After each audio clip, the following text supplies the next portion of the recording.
Welcome all of you. मैं हूं Anand Mishra, house of legal studies में आप सभी का स्वागत है। असिस्टेंट लॉ ऑफिसर आप लोगों की वैकेंसी नोटिफाई हुई है, जो कि एनटीपीसी में आपको महारत्ना कंपनी देखने को मिलेगी, जिसकी सैलरी आपकी पर मंथ 1,20,000 होने वाली है। ठीक है, फ्रेशर्स बेसिकली अप्लाई कर सकते हैं। क्या है प्रोसीजर, हर चीज डिटेल में डिस्कस करते हैं। तो अभी तक आपने यूट्यूब चैनल सब्सक्राइब नहीं किया तो फटाफट सब्सक्राइब जरूर कर लीजिएगा। चलिए देखते हैं।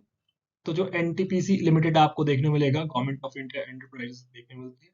एडवर्टाइजमेंट नंबर आपको देखते हैं। ठीक है, recruitment of assistant law officer through CLAT 2026। तो बेसिकली जो आपका रिक्रूटमेंट प्रोसीजर होता है असिस्टेंट लॉ ऑफिसर का, ठीक है, जो एनटीपीसी की बात करें तो वहां पे आपका क्लैट का स्कोर सबसे इंपॉर्टेंट है, और वो भी 2020। ठीक है, देखिए, तो एलिजिबिलिटी क्राइटेरिया को देखते हैं। पहले सबसे पहले इंपॉर्टेंट है तो बैचलर्स डिग्री आपके पास होनी चाहिए, एलएलबी। ठीक है, या एलएलबी हो या बेसिकली बीएलएलबी हो, जो कि फुल टाइम डिग्री की बात करते हैं। ठीक है, पार्ट टाइम अगर आपने किया है तो आप यहाँ पे एलिजिबल नहीं होंगे। मिनिमम मार्क्स की बात करें तो एलएलबी में आपके मिनिमम 60% मार्क्स आपके होने चाहिए जनरल कैटेगरी के लिए। ठीक है, और 55% मार्क्स की बात करें तो शेड्यूल कास्ट और पर्सन विद बेंचमार्क डिसेबिलिटी के लिए कैंडिडेट्स के लिए 75% मार्क्स अगर एलएलबी में है आपके, तो आपके यहाँ पे एलिजिबल है। ठीक है, साथ में आपको एक और इम्पॉर्टेंट चीज है, जो कैंडिडेट्स हैं उसको अपीयर होना पड़ेगा क्लैट 26 में।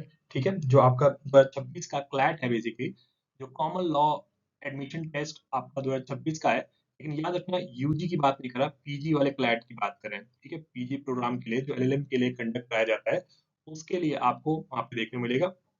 ठीक है, और देख सकते हैं अपर एज लिमिट की बात करें तो अपर एज लिमिट आपकी 30 ईयर्स है, 30 साल से ज्यादा ना हो बेसिकली।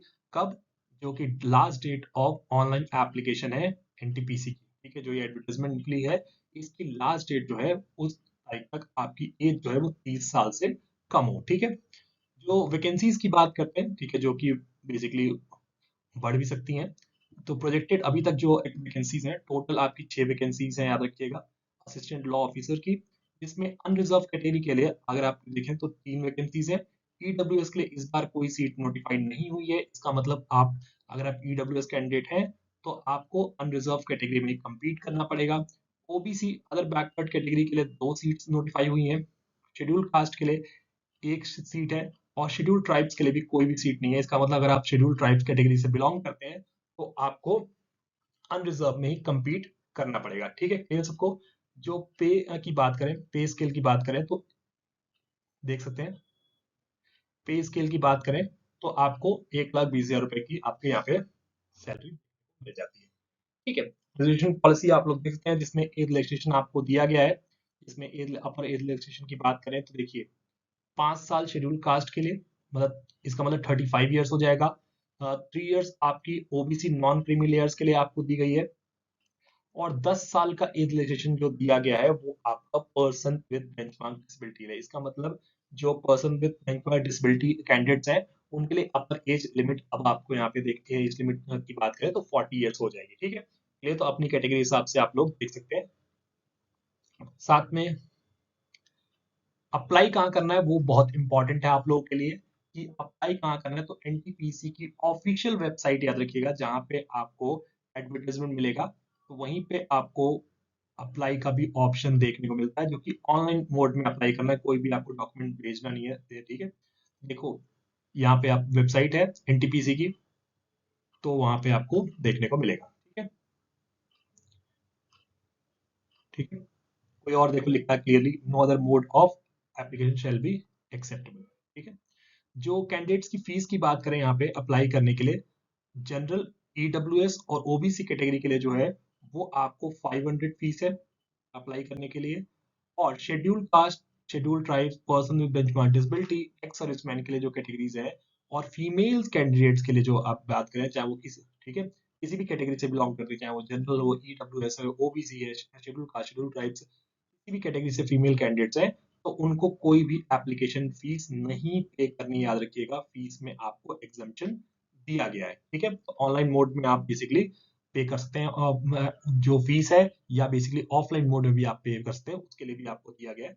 जो स्टेट बैंक ऑफ इंडिया के ब्रांच में जाके आप वहां पे सबमिट कर सकते हैं। ठीक है, चलिए नेक्स्ट आता है डॉक्यूमेंट अपलोड की बात करते हैं। जो भी स्कोर कार्ड आएगा बेसिकली आपका, ठीक है, जो क्लैट 2026 का वो देखने को मिलेगा।